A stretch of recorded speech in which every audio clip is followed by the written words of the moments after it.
Allah Subhanahu wa taala memberikan kepada kita semua harta dan diri, dan Allah memberikan kepada kita harta dan diri untuk digunakan untuk taat kepada Allah Subhanahu wa taala.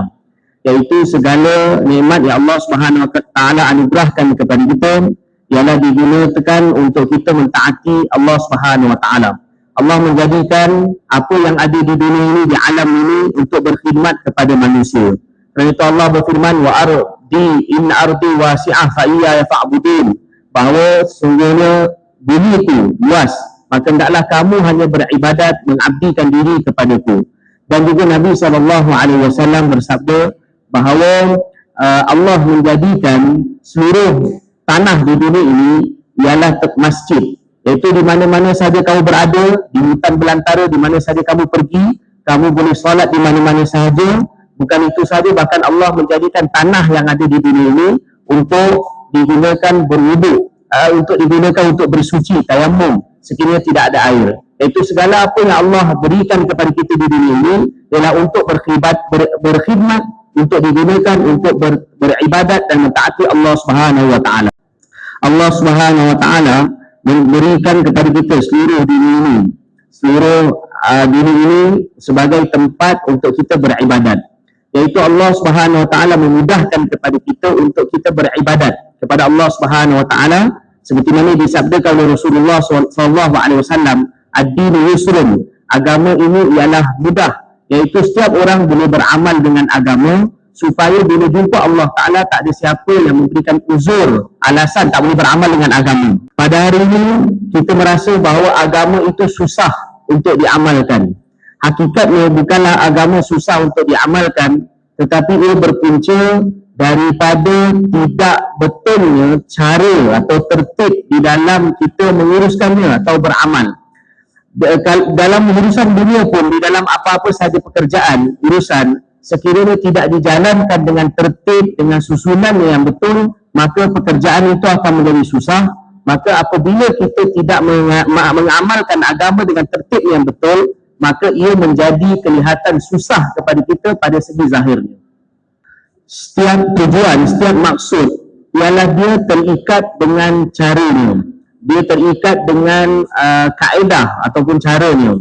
Iaitu apabila caranya betul, maka maksud itu akan dapat dicapai.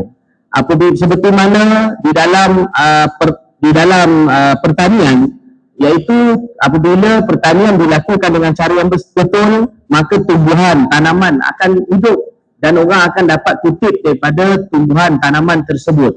Begitu juga perniagaan, kalau dijalankan dengan cara yang betul, maka akan datangnya keuntungan. Iaitu setiap maksud, setiap tujuan apabila dijalankan dengan cara yang betul, maka faedah dan hasil daripada maksud tersebut akan dapat dicapai dengan sempurna. Maka begitu juga agama dijalankan dengan cara yang betul, maka akan mendapat faedah dan hasil daripada amalan agama tersebut. Allah Subhanahu wa taala membuat satu dastur, iaitu satu kaedah, iaitu seseorang itu apabila dia menunaikan tanggungjawabnya, dia menjalankan kerjanya, maka dia akan mendapat hasil daripada kerjanya itu berkadarkan kepada usaha yang dilakukannya. Dan di dalam urusan dunia pun seseorang itu akan mendapat sekadar mana hasil kerjanya. Dan perkara ini diberitahu oleh Allah di dalam Al-Quran, wa an laisa lil insani illa ma sa'a, manusia akan dapat sekadar apa yang dia usahakan. Apabila satu orang berniaga, dia bersungguh-sungguh, maka dia akan dapat hasil daripada niaganya sekadar mana usahanya. Apabila dia bercucuk tanam, dia menuai tanaman, maka dia akan dapat hasil daripada usahanya. Iaitu sejauh mana usaha yang dilakukan, maka seperti itulah yang dia akan dapat hasil daripada usahanya.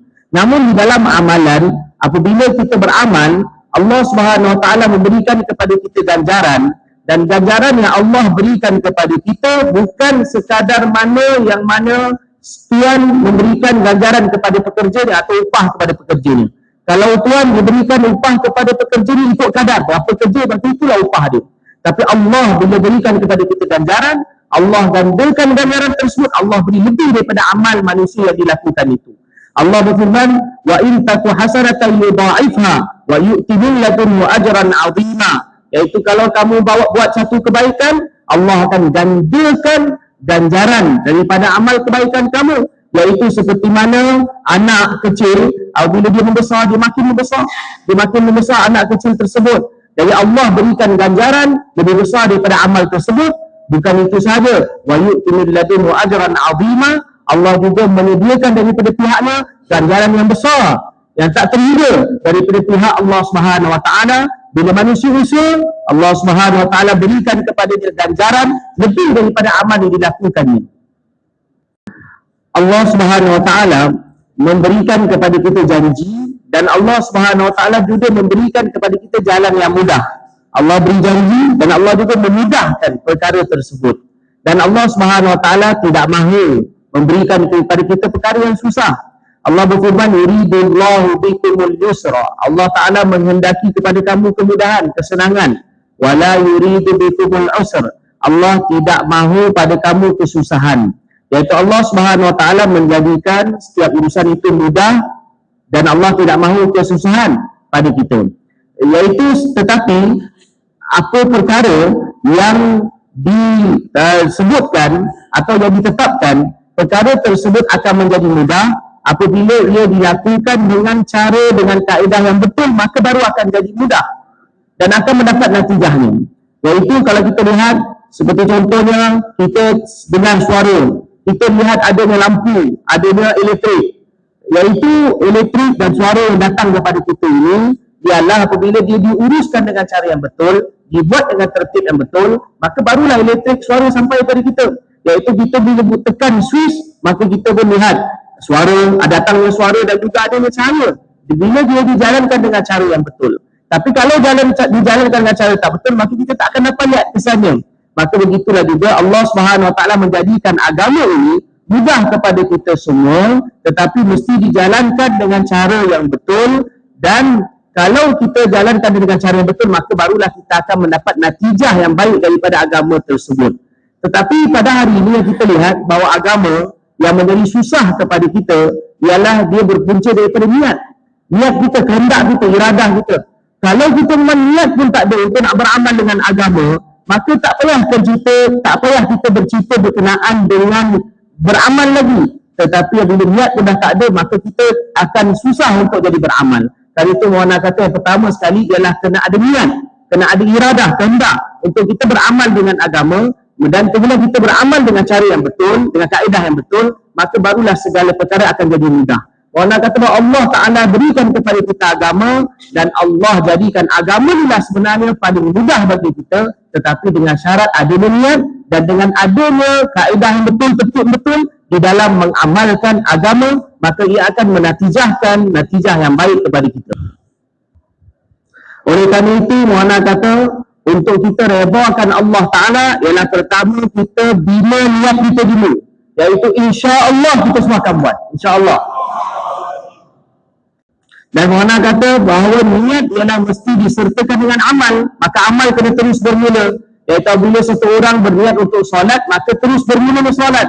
Apabila satu orang niat haji, maka terusnya amalan haji. Iaitu segala niat, maka segala niat perlu disertakan sekali dengan amal. Dan syaitan dia akan sentiasa berusaha untuk rosakkan niat kita. Dan syaitan akan sentiasa berusaha dengan pelbagai cara, dengan pelbagai kaedah untuk merosakkan amalan manusia dan juga untuk merosakkan niat manusia. Di antara kerja syaitan ialah syaitan dia akan menakut-nakutkan. Iaitu dalam bahasa Arab dipanggil takhwif. Syaitan akan menakutkan apabila satu orang tu melakukan amal.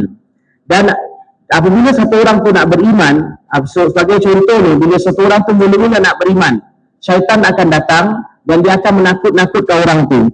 Kalau kau beriman kepada Allah, maka apa yang akan berlaku kepada ahli keluarga kau? Kalau kaum keluarga kau akan buat apa kepada engkau? Mereka akan pukul kau dan mereka akan buat macam-macam kepada engkau. Tapi orang tu kata tidak, aku akan beriman kepada Allah Ta'ala. Bila orang tu beriman kepada Allah Subhanahu Wa Ta'ala dan dia nak mula beramal, maka syaitan akan datang lagi. Kalau kau beramal, jadi kau akan jadi susah untuk beramal. Kau akan terima pelbagai, kau akan didatangi macam-macam masalah dalam beramal. Maka orang tu kata tidak, saya akan terus untuk beramal. Tapi syaitan akan terus datang lagi. Bila orang tu nak beramal, kemudian lepas tu orang tu nak melakukan kerja agama, maka syaitan akan datang lagi. Nanti apa orang datang, orang kata kepada kau, keluarga kau, orang datang, apa mereka cerita pasal kau, mereka akan cakap mengenai kau. Tapi bila orang tu terus tidak layan apa yang syaitan hasut dia, takut-takutkan dia, maka orang itu akan lihat depan mata di bantuan Allah Subhanahu Wa Taala. Bila dia tak layan apa yang syaitan takutkan dia. Jadi salah satu daripada kerja syaitan ialah takhwif, iaitu menakut-nakutkan manusia di dalam beramal.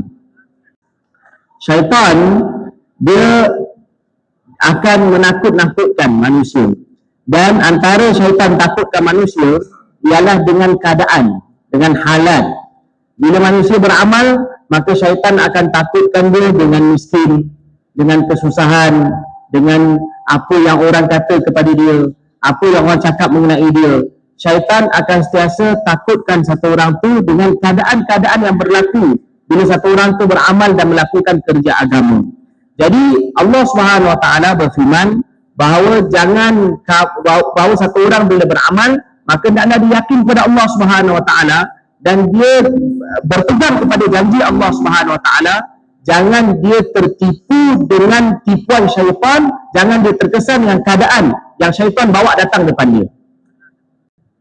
Syaitan akan takutkan satu orang dengan kemiskinan, dengan kesusahan, dengan pelbagai halangan. Syaitan akan takutkan satu orang itu. Allah berfirman dalam Quran, "Asy-syaitanu ya'idukumul faqra." Syaitan menakut-nakutkan kamu dengan kefakiran, iaitu dia akan datangkan keadaan ini. Bila kamu lakukan kerja kamu beramal, kamu akan ditimpa kemiskinan, dia akan takutkan. Tapi Allah, wallahu ya'idukum maghfiratan minhu wa fadla. Allah janjikan untuk kamu keampunan daripadanya, iaitu bila kamu beramal, kamu tidak hiraukan hasutan syaitan, maka Allah menjanjikan keampunan untuk kamu. Bukan itu sahaja, bahkan Allah Subhanahu Wa Taala juga menjanjikan wa fadla, dan kelimpahan kurnia daripada Allah Subhanahu Wa Taala. Iaitu bila satu orang tu beramal, Allah Subhanahu Wa Taala akan memberikan limpahan kurnia kepada orang tu. Yang mana fadl ini, limpahan kurnia ini ialah termasuk di dalam rezeki, segala apa yang kita inginkan termasuk di dalam limpahan kurnia, fadl daripada Allah Subhanahu Wa Taala. Maka satu orang tu bila dia beramal, jangan dia terkesan dengan apa yang syaitan takutkan pada dia, tapi hendaklah dia yakin dengan janji Allah Subhanahu Wa Taala pengampunan dan juga fadl, iaitu kurniaan daripada Allah Subhanahu Wa Taala. Syaitan dia akan sentiasa takutkan manusia dengan keadaan, tetapi Allah Subhanahu Wa Taala menjanjikan bila satu orang tu beramal, tidak hiraukan syaitan, maka Allah Ta'ala akan bina kehidupan satu orang. Allah Ta'ala akan memberikan kebaikan. Allah Ta'ala akan bina hidup satu orang. Allah Ta'ala akan mudahkan urusan seseorang. Dan apa yang syaitan sampaikan kepada kita ialah semua tipu daya. Dan perkara ini disampaikan oleh Allah di dalam Al-Quran. Apa yang Allah sampaikan kepada kita ialah semuanya janji yang benar. Wallahu yaqulul haqqa. Allah Ta'ala berfirman, Allah menyampaikan perkara yang benar. Bahkan di dalam ayat yang lain, Allah Subhanahu Wa Taala berfirman dengan lafaz yang begitu jelas, ya ayyuhan nas inna wa'dallahi haq fala taghurrannakumul hayatud dunya wa la yaghurrannakum billahil gharur. Wahai manusia, sesungguhnya janji Allah adalah benar, iaitu Allah Subhanahu Wa Taala memberikan kepada kamu janji yang benar, dan Allah menjanjikan janjinya di dalam amal, iaitu apabila kamu beramal, Allah Ta'ala akan menyempurnakan janjinya. Dan perkara ini ialah hak, perkara ini adalah perkara yang benar, iaitu janji Allah Subhanahu Wa Taala. Jadi oleh kerana itu Allah berfirman, fala taghurrannakumul hayatud dunya. Janganlah kamu tertipu dengan kehidupan dunia di dalam menyempurnakan janji Allah Ta'ala. Wala yaghurrannakum billahil gharur. Jangan juga kamu tertipu dengan syaitan yang sentiasa menipu daya kamu untuk merosakkan kamu di dalam melakukan amal, tetapi kamu tidaklah yakin kepada janji Allah Subhanahu Wa Taala, dan janji Allah itu pasti adalah hak, benar. Kerja syaitan ialah menakut-nakutkan manusia, tetapi tugas kita, tanggungjawab kita ialah kita menunaikan perintah Allah Subhanahu Wa Taala dan kita meyakini janji Allah Subhanahu Wa Taala kepada kita, dan inilah merupakan tanggungjawab kita. Juga kerja syaitan selain daripada menakut-nakutkan ialah taswif. Taswif ni ialah menangguh-nangguhkan. Syaitan akan bagi kita tangguhkan kerja kita. Iaitu kenapa buat sekarang, tunggulah buat lepas Ramadan. Kenapa buat sekarang, tunggu nanti lepas haji baru buat. Ataupun lepas anak dah kahwin nanti baru kita buat. Jadi syaitan dia akan usaha untuk kita tangguhkan amal kita. Selain daripada syaitan takutkan kita, takhwif, syaitan juga taswif. Iaitu dia akan usaha untuk kita jangan buat satu amal pada masanya, tetapi kita tangguhkan amal tersebut pada masa akan datang. Ini juga adalah salah satu kerja syaitan, iaitu dipanggil taswif. Menangguh-nangguhkan, memberi tangguh. Orang kata syaitan akan usaha untuk kita tak buat satu amal pada masanya, buat amal pada waktu yang lain. Syaitan akan usaha untuk kita tangguhkan pada menunaikan hak Allah Ta'ala dan juga hak makhluk, hak hamba-hamba Allah Subhanahu Wa Taala. Iaitu apabila satu orang dia nak bangun tahajud, bila dah bangun 10 subuh, nak bangun tahajud, awal lagi, boleh tidur lagi, dia pun tidur. Kemudian lepas tu bila subuh dah dekat, dia tersedar, dia kata, subuh lambat lagi, dia pun tidur. Akhirnya sedar-sedar, subuh tahajud pun terlepas, subuh pun terlepas. Di dalam hak pada Allah Subhanahu Wa Taala.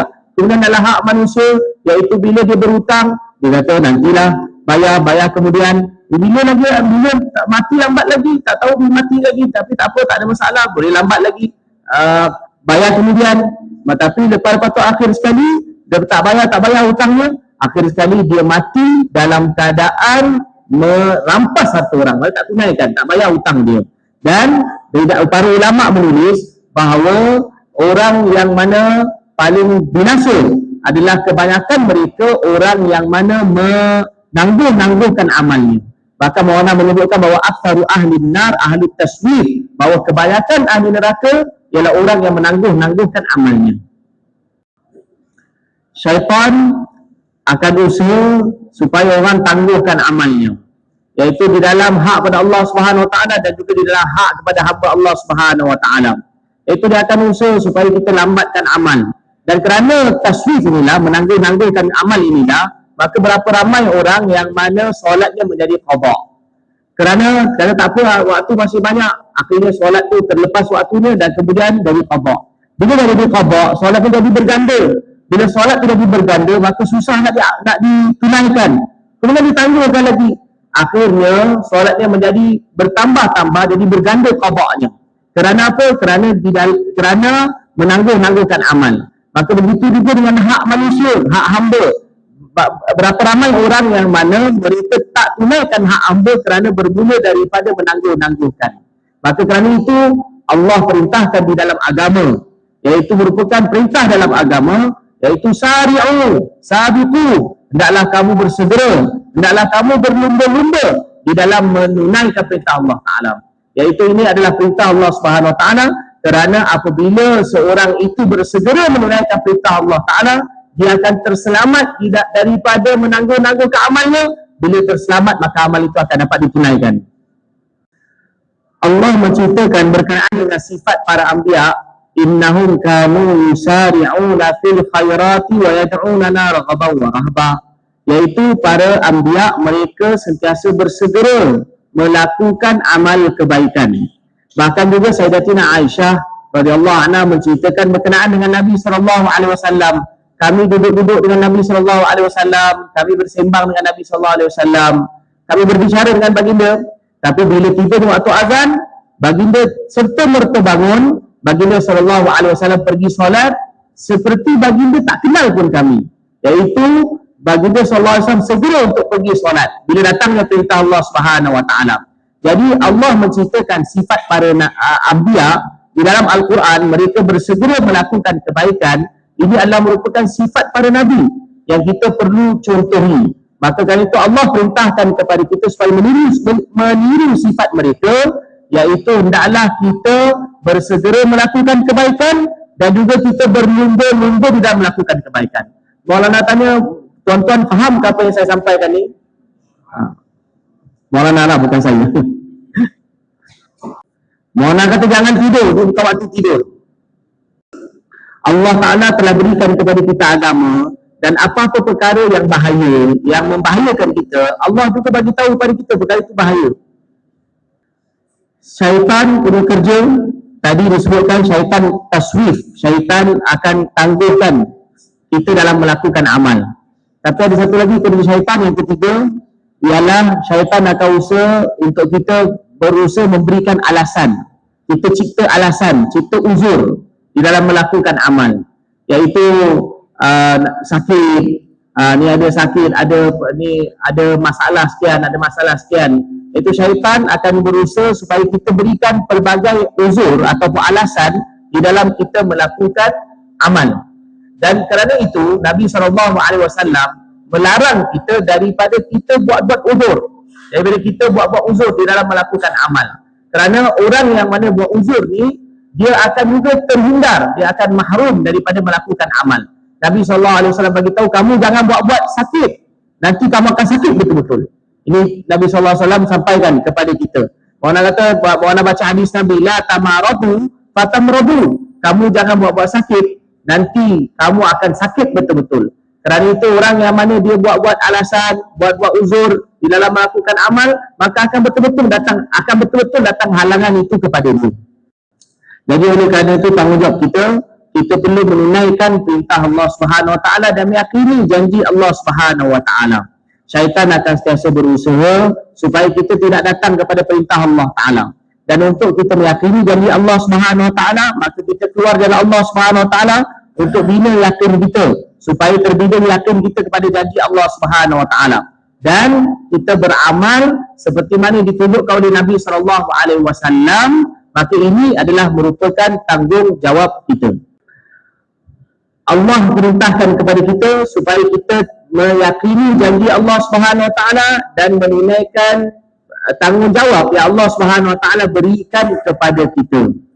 Dan sekadar mana kita menunaikan janji Allah Taala, maka sekadar itulah Allah Taala akan tunaikan janji kepada kita, Allah akan anugerahkan kepada kita. Nabi SAW bagi tahu, al-ma'unatu biqadri ma'unah, iaitu bantuan Allah berkadarkan kepada bantuan kamu. Maksudnya sekadar berkadarkan kepada usaha kamu. Lagi banyak kamu usaha, maka lagi banyak bantuan Allah Ta'ala. Apabila satu orang tertipu dengan syaitan, dia ikut apa yang syaitan nasut dia, maka orang itu apa keadaan pun dia akan jadi mahrum. Mahrum ni maknanya dia terhindar daripada segala kebaikan. Maka jangan tertipu dengan syaitan dan tunaikan perintah Allah Subhanahu Wa Taala supaya terselamat daripada menjadi mahrum, iaitu terhindar daripada rahmat Allah Ta'ala. Kerana syaitan itu sendiri adalah dia sendiri jauh daripada rahmat Allah Subhanahu Wa Taala. Syaitan sendiri adalah mahrum, jauh daripada rahmat Allah Subhanahu Wa Taala. Maka orang yang ikut syaitan atau hasutan syaitan, dia juga akan jauh daripada rahmat Allah Subhanahu Wa Taala. Dan syaitan apabila dia diusir oleh Allah Subhanahu Wa Taala, dia sendiri berjanji bahawa dia akan berusaha supaya manusia ini makan nikmat Allah dan tak bersyukur kepada Allah Subhanahu Wa Taala. Supaya manusia ini dia terima nikmat tapi tak bersyukur kepada Allah Ta'ala. Oleh kerana itu orang yang termakan hasutan syaitan, maka dia juga mahrum, terhindar daripada rahmat Allah seperti mana syaitan terhindar daripada rahmat Allah. Kerana itu pada zaman Nabi SAW, Nabi SAW telah menjalankan dakwah pada ketika musim haji. Iaitu dulu pada zaman jahiliah pun orang Arab datang untuk buat haji, dan selepas selesai haji mereka akan pergi ke Mina, mereka berkumpul di Mina. Nabi SAW menyampaikan dakwah di Mina, berjumpa dengan orang ramai yang datang buat haji di pada zaman jahiliah. Nabi SAW telah pergi berdakwah di Mina. Baginda sampai di satu khemah. Di khemah itu ada beberapa orang. Nabi SAW pun duduk bersama mereka. Baginda SAW pun menyampaikan dakwah kepada mereka. Baginda menyampaikan kepada mereka beriman kepada Allah Ta'ala, beriman kepada Rasulullah SAW, dan kemudian meminta mereka supaya menjadi pembantu, menjadi orang yang membantu agama Rasulullah SAW. Baginda duduk dengan mereka dan baginda sampaikan kepada mereka dakwah ini. Di kalangan mereka ada satu orang yang bernama Maisarah. Dia dapat memahami apa yang disampaikan oleh Nabi SAW, memahami dengan baik. Jadi dia berkata kepada kawan-kawan dia kata, aku lihat apa yang disampaikan oleh lelaki ini ialah perkataan yang begitu nurani, perkataan yang begitu bercahaya nur. Maka apa kata kalau kita terima apa yang disampaikan, dakwah yang disampaikan kepada kita, dia sampaikan, dia cadangkan kepada kawan-kawan dia. Tapi kawan-kawan dia kata, tak apalah kita buat haji dulu, nanti kita datang, kita fikir balik. Kita fikir balik, seperti mana sekarang pun orang kata, tak apalah buat haji dulu, nanti kalau lepas tu fikir balik, apa kita nak buat. Jadi kawan-kawan dia pun kata bahawa kita buat haji dulu, nanti kita fikir balik, dan sekarang apa kita nak perlu segera sangat, apa yang kita nak kalut sangat. Jadi Nabi SAW lihat bahawa mereka ini macam kurang nak menerima kecuali satu orang ni. Maka Nabi SAW pun menyampaikan lagi dakwah kali kedua. Tetapi mereka tetap tak terima, mereka kata nanti dulu, mereka tangguhkan. Jadi Maisarah ni berkata bahawa saya dapat faham apa yang Tuan sampaikan dan apa yang Tuan sampaikan begitu nurani, tetapi kaum saya tak nak dengar, apa saya boleh buat? Dan kemudian Nabi SAW pun tinggalkan kafilah mereka, bagi dia pergi kepada kafilah lain, bagi dia sampaikan dakwah pada kafilah lain. Dan kemudian kafilah Maisarah tu mereka nak pulang. Jadi Maisarah tanya, kamu nak pulang ke rumah, tapi apa kata kalau kamu ubah laluan kamu, pergi ikut satu laluan yang lain, ikut jalan lain. Jadi kawan-kawan dia kata, apa faedah kalau kita pilih jalan lain, kita lalu jalan lain nak pulang nanti. Maka Maisarah kata bahawa jalan yang kita, kalau kita pilih jalan lain, ada Yahudi yang tinggal dalam perjalanan di tengah jalan. Jadi kita tanya kepada Yahudi nanti, kerana mereka adalah ahli kitab, mereka alim. Jadi siapa lelaki ni yang berdakwah ni? Maka mereka pun telah pilih jalan lain. Mereka pun lalu jalan yang ada jumpa dengan Yahudi. Di tengah perjalanan mereka pun berjumpa dengan Yahudi. Mereka berjumpa dengan satu orang Yahudi tua, ahli kitab. Mereka tanya pada dia bahawa kami berjumpa dengan seorang lelaki, dia mendakwahkan kami sekian-sekian perkara. Maka Yahudi pun telah buka kitab, dan kemudian mereka dia bagi tahu bahawa ini ada Rasul akhir zaman, dia mendakwahkan kepada Allah SWT, sifatnya sekian. Maka dia bertanya, ni kedua orang dia seperti yang disebutkan dalam kitab ni? Mereka kata, ya.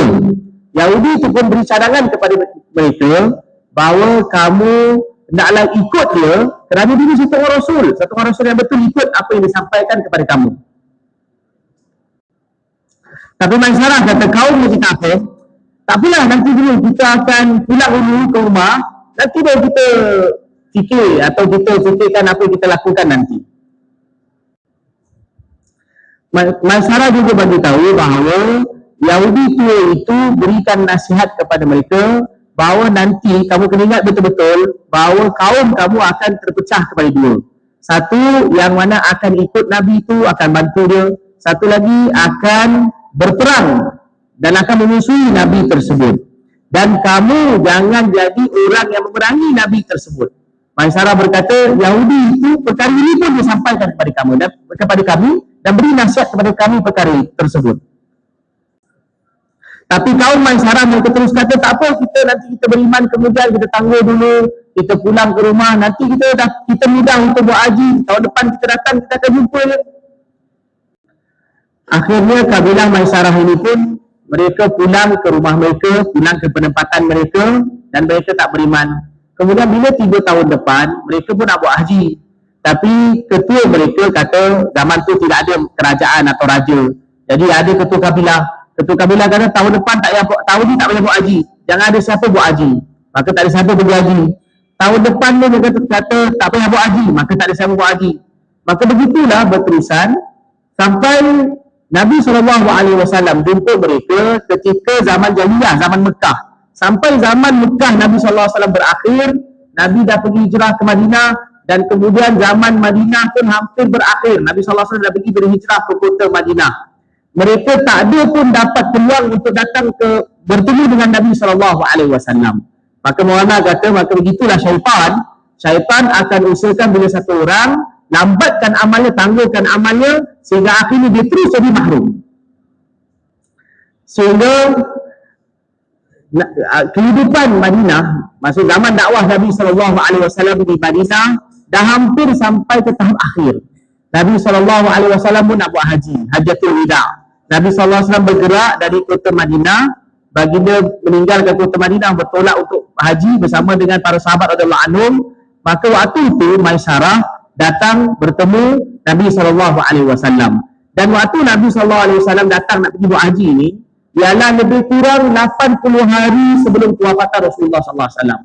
Maknanya dah akhir hayat Nabi SAW. Maka pada waktu itu barulah Maisarah sempat bertemu Nabi SAW. Maisarah datang jumpa Nabi SAW, tanya kepada baginda, "Tuan kenal saya?" Nabi SAW kata, "Ha, ya, saya kenal kamu Maisarah." Maisarah bagi tahu, "Tuan, dulu tuan datang jumpa kami, tuan dakwahkan kami dan tuan bertemu dengan kami. Kemudian selepas daripada itu, seorang demi seorang yang ada bertemu dengan tuan daripada kabilah kami waktu itu, iaitu seorang demi seorang telah pergi meninggalkan dunia ini." Maisarah tanya, "Wahai Rasulullah, mereka nak mati ni, apa nasib mereka? Apa keadaan mereka?" Nabi SAW bersabda, "Kullu man mata ala ghairi dinil Islam fahuwa finnar." Sesiapa yang mati bukan di atas agama Islam, maka mereka semua masuk neraka. Mohon kata saya sampaikan kisah ini secara terperinci. Kenapa? Ialah kerana nak bagi tahu bahawa syaitan dia akan usaha untuk kita tangguhkan amal kita, sehingga kan hak Allah Ta'ala pun terlepas, hak hamba Allah pun akan terlepas. Kerana itu Allah Subhanahu Wa Ta'ala menyampaikan kepada kita kisah-kisah para Nabi. Allah menyampaikan kepada kita kisah para Nabi, para Rasul, dan juga Allah menyampaikan kepada kita kisah Nabi SAW supaya kita menjadikan kehidupan kita mengikuti jalan para Nabi. Dan jangan kita terkesan dengan keadaan yang datang, kerana segala natijah ialah semua daripada Allah Subhanahu Wa Ta'ala. Jangan terkesan dengan keadaan yang datang. Meninggalkan kerja agama tidak sekali-kali tidak akan menyebabkan keadaan menjadi baik.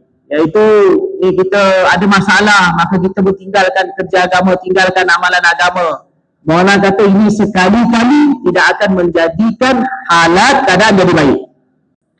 Tanggungjawab kita ialah kita menunaikan perintah Allah Subhanahu Wa Ta'ala, tanggungjawab yang Allah Subhanahu Wa Ta'ala berikan kepada kita, dan kemudian kita berdoa kepada Allah Subhanahu Wa Ta'ala. Kita naklah berdoa kepada Allah Subhanahu Wa Ta'ala kerana segala keadaan ialah daripada ciptaan Allah Subhanahu Wa Ta'ala. Allah yang menciptakan halat, keadaan. Seperti mana kita lihat siang dan malam diciptakan oleh Allah Ta'ala. Pada waktu siang adanya cahaya, pada waktu malam gelap. Segala keadaan ini diciptakan oleh Allah Subhanahu Wa Ta'ala. Dan begitu juga keadaan musim, adanya musim panas dan musim sejuk. Keadaan ini semua diciptakan oleh Allah Subhanahu Wa Ta'ala. Maka hendaklah kita berdoa kepada Allah, kita meyakini janji Allah Subhanahu Wa Ta'ala, dan kerana keadaan segala ini datang. Orang-orang kafir, mereka telah menakut-nakutkan Nabi SAW. Mereka ancam nak bunuh Nabi SAW. Tetapi Allah Subhanahu Wa Ta'ala menenangkan Nabi SAW. Jangan kamu takutkan, jangan kamu takut kepada mereka. Yukhawifunaka min duni. Mereka takut-takutkan Nabi SAW. Tapi Allah kata jangan. Maulana Ilyas rahmatullah alaih berkata bahawa janji Allah Subhanahu Wa Ta'ala itu adalah benar, pasti benar. Tetapi yakin kepada janji Allah Ta'ala itu yang baik. Allah Subhanahu Wa Ta'ala menyembunyikan bantuan Allah Subhanahu Wa Ta'ala. Janji Allah Subhanahu Wa Ta'ala menyembunyikan bantuan daripada Allah Subhanahu Wa Ta'ala, dan Allah letakkan keadaan sebagai ujian bagi kita semua. Kalau kita melakukan usaha ikut keadaan, maka usaha agama ini takkan kekal. Dan kalau kita buat berbagai alasan, juga agama ini takkan kekal.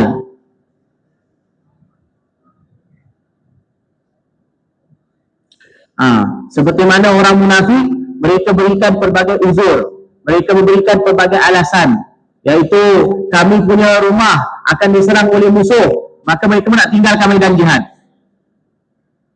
Tetapi sahabat Nabi SAW, mereka terus kekal bersama Nabi SAW, tidak seperti munafik. Dan juga para sahabat, mereka berkorban bersama Nabi SAW.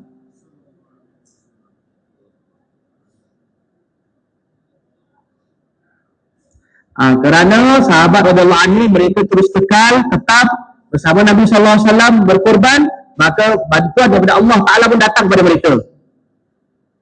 Dan juga Allah Ta'ala telah tukar keadaan kepada mereka. Sayyidina Hudzaifah radhiyallahu anhu, beliau kata Nabi SAW dalam peristiwa Khandaq, iaitu ketika sahabat Allah Anhum telah gali Khandaq, iaitu parit, Nabi SAW telah menyediakan aku untuk satu tugas. Sedangkan waktu itu tak ada siapa pun yang sedia untuk melakukan tugas tersebut.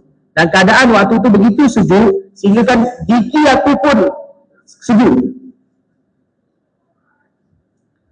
Dan waktu itu aku tak ada apa-apa pun yang boleh lindungi aku daripada kesejukan, melainkan hanya satu kain. Nabi SAW kata kepada Hudzaifah, kau pergi. Nabi SAW bagi tahu kepada beliau kerja, Nabi kata buat kerja ini dan datang. Bilang semula nanti. Waktu itu tak ada pun pakaian pada beliau, tak ada pun apa yang beliau boleh buat balik pada tubuh badan beliau, dan beliau terus pergi menunaikan perintah Nabi SAW. Dan Nabi SAW pula waktu itu baginda SAW telah memberikan takbir kepada para sahabat. Sayyidina Hudzaifah radhiyallahu anhu pergi dalam keadaan yang mana begitu menakutkan. Waktu itu beliau tak pandang kepada keadaan, tapi beliau tunaikan Nabi SAW. Beliau pun pergi menunaikan perintah baginda SAW. Bila beliau pergi, Nabi SAW pun memberikan doa baginda untuk baginda, untuk beliau. Nabi berdoa, ya Allah, bantulah dia, atas dia, bawah dia, kiri dia, kanan dia. Nabi berdoakan untuk beliau dari segala sudut. Sayyidina Hudzaifah radhiyallahu anhu kata, bila aku jalan dia, bila aku bergerak dia, maka serta-merta sejuk hilang daripada aku. Aku langsung rasa tak sejuk lagi. Dan kemudian aku mendapat semangat untuk tunaikan perintah Nabi SAW sehingga aku dapat sempurnakan kerja begitu. Dan aku tengok keadaan yang berlaku, kemudian aku pun pulang bertemu Nabi SAW. Dalam perjalanan pulang, aku telah bertemu dengan 20 orang penunggang kuda, iaitu mereka adalah semua malaikat.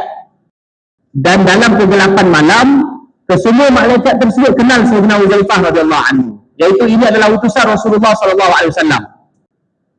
Dan mereka bagi tahu kepada Hudzaifah, nanti kamu pulang, bagi tahu pada Nabi kamu bahawa Allah Ta'ala telah selesaikan segala urusan dia. Jangan risau. Bila saya pulang bertemu Nabi SAW, saya pun ceritakan kepada baginda SAW segala perkara yang berlaku, Takuzari. Saya kata bila saya pulang saja, maka saya mula rasa sejuk balik. Waktu itu Nabi SAW ada selimut di badan baginda, baginda telah selimutkan Sayyidina Hudzaifah radhiyallahu anhu dengan selimut tersebut.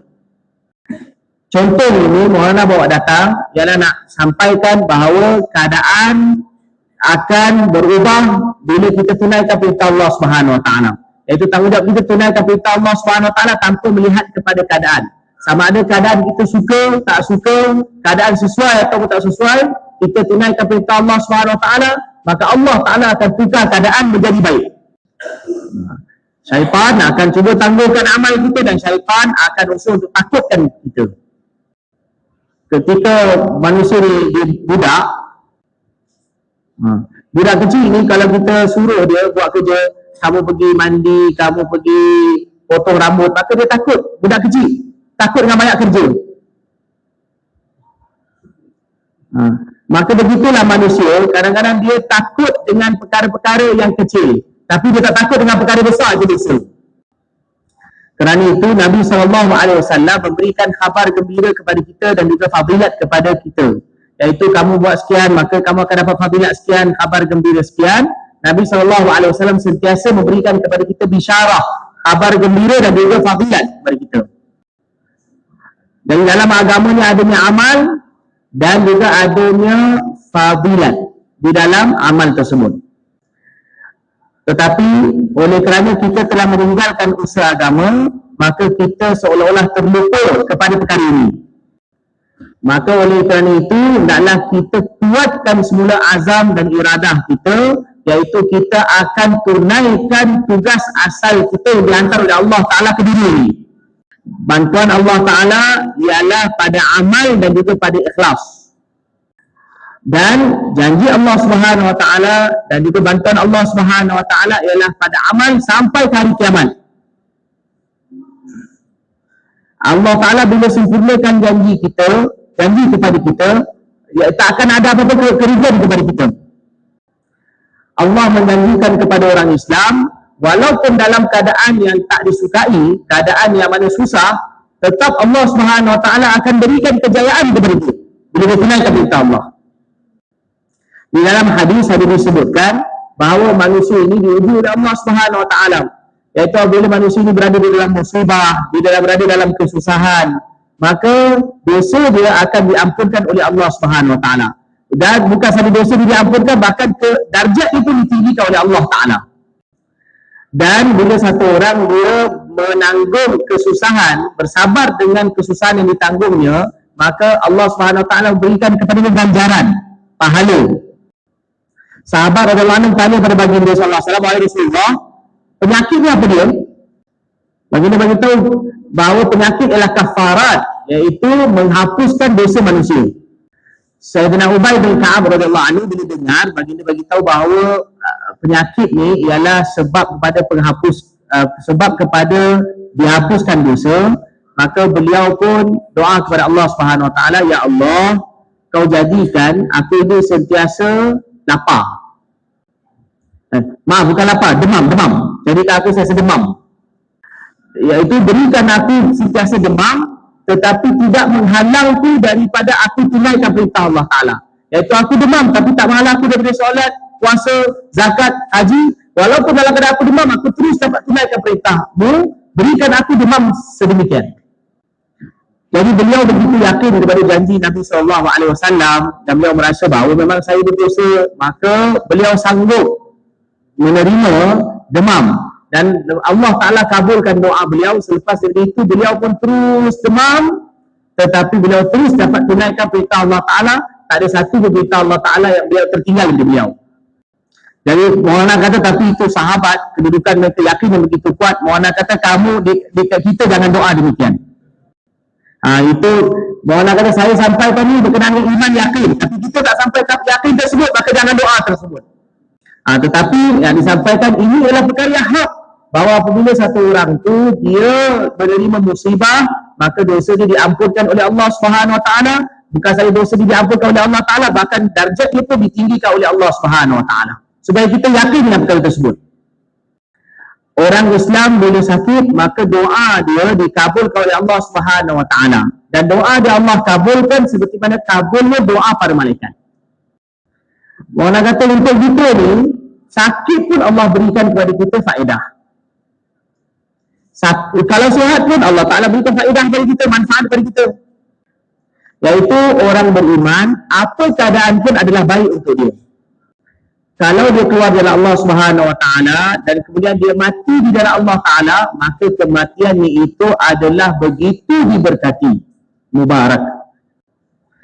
Wala in muttum aw qutiltum,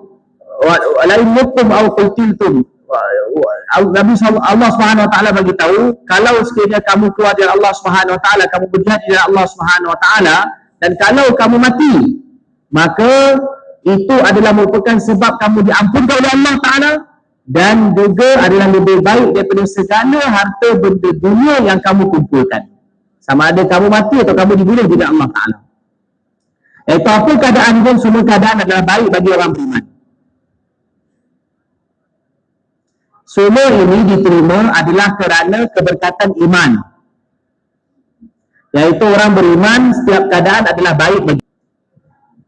Tetapi pada hari ini, oleh kerana iman kita lemah, kerana itu amalan agama tidak dapat disempurnakan tak. Melakukan usaha agama juga adalah merupakan rawatan, ubat bagi kesedihan. Dan ini ada dalam hadis. Nabi SAW bagi tahu bahawa hendaklah kamu keluar dari Allah Ta'ala, hendaklah kamu melakukan kerja agama Allah Subhanahu Wa Ta'ala, kerana ia adalah merupakan salah satu daripada pintu syurga yang mana akan menghilangkan segala kesusahan dan kerusingan kamu. Maulana Ilyas rahmatullah alaih berkata bahawa berkenaan dengan kelebihan menunaikan perintah Allah Subhanahu Wa Taala dan keluar dari Allah Taala ini, bagaimana saya nak sampaikan? Kerana begitu. Jadi Maulana kata bahawa kita pada hari ini tadi lemahnya iman kita, walaupun kita dah dengar tetapi kita tetap juga tidak melakukannya. Bila tak nak lakukan, maka bagaimana kita nak buat kalau memang orang tak nak lakukan? Maka kerana itu tanggungjawab kita adalah apabila kita dengar, maka kita lakukan dengan penuh himmah, dengan penuh semangat. Kita lakukan perintah Allah Subhanahu Wa Taala, iaitu kita mulakan langkah kita untuk kita menunaikan. Bila tidak ada keinginan, maka amal tak dapat disempurnakan. Walaupun amal itu senang. Solat bukanlah amal yang susah, tetapi oleh kerana tidak ada niat, maka menyebabkan orang berapa. Daripada sini kita dapat lihat berapa banyaknya orang yang melanggar maksiat, orang yang mana melanggar perintah Allah Ta'ala, yang melakukan maksiat. Sedangkan solat ialah merupakan perkara fardu yang difardukan 5 kali dalam sehari, yang mana pada setiap keadaan, iaitu sama ada orang tu bermusafir atau tidak bermusafir, bermukim, dalam apa keadaan pun, sakit atau tidak, maka dia, dan keberkatan yang paling besar Allah Ta'ala berikan bantuan dan juga keberkatan kepada para anbiya alaihi salatu wassalam, paling banyak sekali ialah daripada solat. Dan juga daripada solat datangnya keampunan daripada. Tetapi apabila tidak ada niat, tidak adanya kerisauan akhirat, maka 100% orang Islam masih lagi tidak dapat menunaikan solat dengan sempurna. Dan ramai orang Islam yang tidak dapat menyempurnakan solat dengan. Allah Ta'ala telah berikan kepada kita usaha agama ini untuk kita menghilangkan orang meninggalkan agama ini. Diri ini, itu keadaan yang mana orang tinggalkan agama. Usaha agama ini adalah untuk meninggalkan, ialah untuk menghilangkan kemaksiat kepada Allah. Usaha agama ini diumpamakan seperti mana hujan, iaitu bila hujan datang maka tumbuhan pun hidup. Daripada kering jadi basah, maka tumbuhan pun hidup. Maka begitulah keadaan, iaitu bila hujan turun, air ada, maka segala urusan dapat dilakukan, iaitu tumbuhan pun hidup, bahkan kerajaan pun dapat berjalan kerana adanya air, kerana adanya hujan yang turun. Jadi Allah Subhanahu Wa Taala berikan kepada kita agama, dan usaha agama ialah memperbaiki keadaan dan untuk islah keadaan, diumpamakan seperti mana. Kerana itulah perlukan kepada harakah, pergerakan. Nabi SAW telah sediakan umat ini untuk bergerak, seperti mana orang kata seperti mana alat pembesar untuk bergerak. Apabila agama ini adanya pergerakan, maka agama ini akan dan kefarduan Allah Ta'ala, kefarduan agama akan dapat disempurnakan, dan sunnah Nabi SAW akan hidup dalam bila ada usaha iman, maka iman akan bertambah. Bila ada usaha iman, maka akan adanya kekuatan untuk meninggalkan perkara haram. Kerana untuk meninggalkan perkara haram, maka perlukan kepada kekuatan iman. Apabila tidak ada iman, maka seorang tidak akan jauhkan diri dari perkara haram, dan juga dia akan tinggalkan perkara fardu. Maka kerana itu, untuk nak selesaikan masalah ini, maka kita perlu keluar ke jalan Allah Subhanahu Wa Taala, dan kita perlu meyakini dan menceritakan tentang perkara ini. Dan bila kita keluar dari Allah Subhanahu Wa Taala, maka ganjaran pahala solat yang kita lakukan akan digandakan oleh Allah Ta'ala, yang mana ganjaran tersebut ialah tidak akan dapat ketika kita tidak keluar dari Allah Subhanahu Wa Taala. Dan belanja yang kita keluarkan ketika keluar dari Allah Subhanahu Wa Taala akan dikali gandakan ratusan ribu kali ganda. Dan bila berzikir, maka kalimah-kalimah zikir itu diberikan pahala oleh Allah Ta'ala yang ganjarannya digandakan ratusan ribu kali ganda. Dan Allah Ta'ala berikan kabul doa orang yang keluar dari Allah Ta'ala seperti mana dikabulkan doa para Nabi. Orang kata kesimpulannya ialah kelebihan dan juga kebaikan daripada usaha ini ialah begitu banyak. Tuan-tuan semua ialah orang-orang yang cerdik, orang-orang yang faham. Iaitu orang yang cerdik ni dia tak perlu difahamkan banyak kali. Orang yang cerdik ni ialah bila dia tahu satu benda tak ada manfaat, maka dia akan terima, dia akan lakukan. Iaitu orang beriman ialah bila dia tahu satu perkara benda baik, satu hikmah, maka dia akan. Jadi alhamdulillah tuan-tuan dah dengar sejak daripada 2 hari tuan-tuan dah dengar berkenaan dengan kelebihan kepada Allah Subhanahu Wa Taala, dan alhamdulillah juga insya-Allah dah faham apa yang disampaikan. Maka sekarang ini ialah kita perlu yakin dengan segala janji Allah Subhanahu Wa Taala, maka kita berniat untuk keluar dari Allah Subhanahu Wa Taala, dan kita akan lihat bantuan ghaib dari Allah datang kepada kita. Orang kata faham ke? Jadi sekarang tuan-tuan berikan niat tuan-tuan untuk keluar 4 bulan di dalam Allah Subhanahu Wa Taala.